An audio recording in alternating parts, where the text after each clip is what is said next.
Now, up until this point, the iPhone 12 leaks have been fast and furious, so to speak, and we've learned a lot about a phone that won't be out for a couple more months.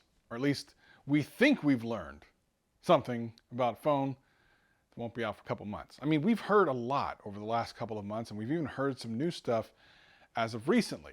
And if you've been actually keeping up with it, it's way confusing. Like, I did have a YouTube channel for this stuff. I am literally confused what this thing is supposed to be. Now, part of this could be purposeful leaks by Apple, maybe. You never know, maybe. Or maybe just the leakers are wrong. Or maybe some of them are right and some of them are wrong. Let's try to untangle this as much as we can. I'll tell you at least my thoughts on the matter right after this. This is, you listening to Travis. What up, players? Welcome back. And for all you new people, welcome. My name's Travis and I do tech videos every single week and have a blast doing them. If that sounds like fun to you, sit back, relax, and enjoy the video. Anything I talk about will be in the description below. But for now, let's just get into the video. So a lot of the leaks started with John Prosser from Front Page Tech's leaks about the iPhone 12. Well, actually, he did some things for the iPhone SE and that sort of thing. And then he started leaking some iPhone 12 stuff. First of all, he released some of the pricing that we thought we were going to see on these phones, which I'll get to here in a second. And some other specs about them and stuff, which has been pretty amazing to get so far in advance. But now a lot of those things are being questioned. And by the way, I get questions in the comments all the time about where John is and, you know, when he's coming back. I can assure you he's coming back. I actually just heard from him today. He's fine. Things are fine. He'll be back. But let's think about this. First of all, one of the things that John leaked were the prices, and that most of the prices didn't change as far as the 12 from the 11. Now, there's a recent leak by Jeff Poo. That's him. That's his name. That says that these prices will actually go up about $50 because of the OLED screen and the 5G modem. Now, to me, this makes perfect sense. I actually agree with this. This absolutely makes sense. As a matter of fact, if you look at the Android phones from this year, from OnePlus and Samsung, those prices were quite a bit higher than last year. And while they had OLED screens last year, they had to take a chipset that was 5G only, the Snapdragon 865. It has 5G built into it, you're paying for that. And I don't think Apple's gonna eat the cost on anything, so that kind of makes sense. Now, one of the things that John said, at least to me, after his leaks, was that some of the OLED screens were going to go to BOE, which would help make the iPhone 12 and the smaller 12 Pro, or maybe just the 12 line, there's so many 12s, it's ridiculous, make them so that they wouldn't be as expensive because those OLEDs would be done by them. But then another leak came out and said that they failed the process and they're not actually going to be providing the OLEDs at all. By the way, the most frustrating thing about this is, like, we're never really gonna know what parts of this were true, even after the fact. Like, after this thing comes out, we won't know if that stuff actually happened or not. We'll just know what they ended up with. And even then, it's gonna be kind of hard to know if some of the phones got an LG OLED, which is one of the new rumors, and then Samsung did the other ones. It's just confusing. So then the question is the price going up $50? Well, my friend Greg from Greg's Gadgets, who does the GadgetCast podcast with me, and if you haven't been watching the podcast, literally like the last time I mentioned it, people went to the podcast and they fell in love with it. Links in the description below. He thinks the prices will not go up. And I would expect the Pro models to stay the same, $999 for the 6.1-inch size and $1,099 for the 6.7-inch size. I'm lost. What do you think? Tell me in the comments. Will Apple raise the price? I mean, last year they actually lowered the price on the iPhone 11, but that was with a phone with an LCD screen and no 5G. So, I mean, I don't know. But I would not be surprised at some type of price hike. It just makes sense, doesn't it? The biggest controversy lately is about the lack of earbuds and power bricks. Well, if you have not heard this, let me really quick catch you up. Now, the argument is, well, there's a lot of arguments about this, is that it's unnecessary. People have a lot of those power bricks and, you know, don't need them.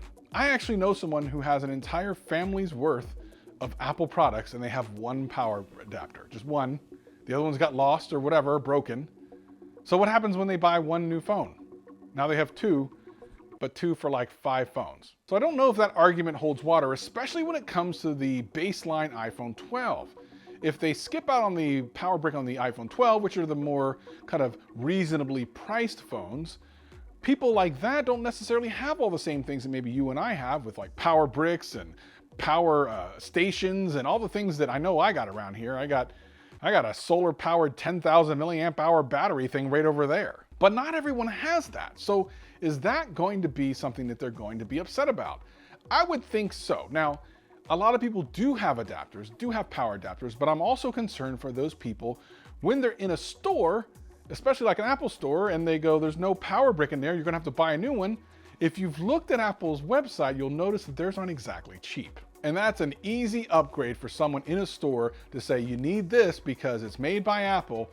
And if you know anything about some of the things that have happened that are bad on some of the iPhones in the past, a lot of times they've been blamed on bad power supplies or bad cables.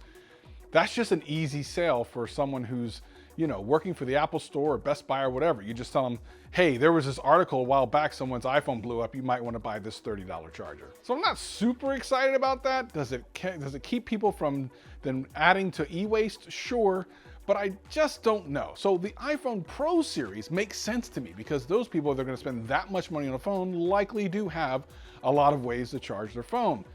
The people who are buying the iPhone 12, I'm not convinced. And as for the earbuds that may not be in the box, I don't figure that's as big of a deal, mainly because earbuds have been kind of forgotten about in a lot of those phones for a long time. Matter of fact, a lot of Android phones stopped putting them in the box a long time ago. I don't even remember the last time that I opened up a box with an Android and had earphones, and it's pretty uncommon nowadays. So that I actually don't have a problem with. But this is very akin to when they removed the headphone jack, which seemed like moving a mountain. Like that seemed crazy at the time, and in some instances, some people still think so. Regardless of which side of this you come down on, I do not believe this is going to make them lower the price of the device. Those little power adapters don't cost them but a couple of cents here or there when they get mass quantities. It's not like you're going to get $5 off your phone because they didn't put a power adapter in. That's not happening at all. You're not going to save any money. As we talked about before, you might actually be paying more. What about 120 hertz? Well, there's a couple of things going on there. John originally said that 120 hertz was coming to, you know, the iPhone 12 Pro line of phones, and now we're hearing that maybe it won't because it's not passing some test or something. Well, here's the one thing I do believe. I do believe that Apple has a very strict and very high level of acceptance for something like a 120 hertz screen. They probably don't want it to affect the battery too much, and they probably have a bunch of other standards that it has to hit. And I do believe that it will be hard for some manufacturers to hit those standards. The question is it happening now? And if so, do they keep that for just the Pro line? Because it's not like no manufacturer or no screen can hit it. I'm sure some can, but maybe just not in a large quantity. And if that's the case, you just don't put it on the iPhone 12s. You put it on the iPhone 12 Pros, or maybe even just the Pro Maxes or whatever. I mean, like, if you need to keep it down to a certain number, just put it on the higher end phone. And then the question is, does it even matter? Well, I love high refresh rate phones. I've had 120 hertz on my iPad Pro for a long time, and I sometimes forget it's even there. Now, if it was something else and it went down to like 60 hertz, I'd probably immediately notice it, but I gotta be honest, like most of the time I don't even notice it. But to me, the iPhone is already so smooth, even at 60, that I think I might see it for a minute and then not at all. And I believe that is a discussion that's happening at Apple right now. Is it worth all of this fuss right now to put 120 hertz in? The answer is, if it's too difficult, probably not. A much smaller thing is some are saying that the LiDAR camera might not work on these phones. Now, first of all, the LiDAR camera came out on the iPad Pro, which made it a lock for the iPhone 12. You're not gonna put a LiDAR camera on a tablet and not on the phone. So I suspect we'll still see the LiDAR camera on at least some of these phones. I don't know if it's not going to be in the Pros or not. I don't even think most people care. But what about that smaller notch? Man, let me tell you, this has been a thing since the very beginning when they said it was going to be a smaller notch, to now they're saying maybe not so much. At least that's what Everything Apple Pro is saying. Although Everything Apple Pro says a lot of things.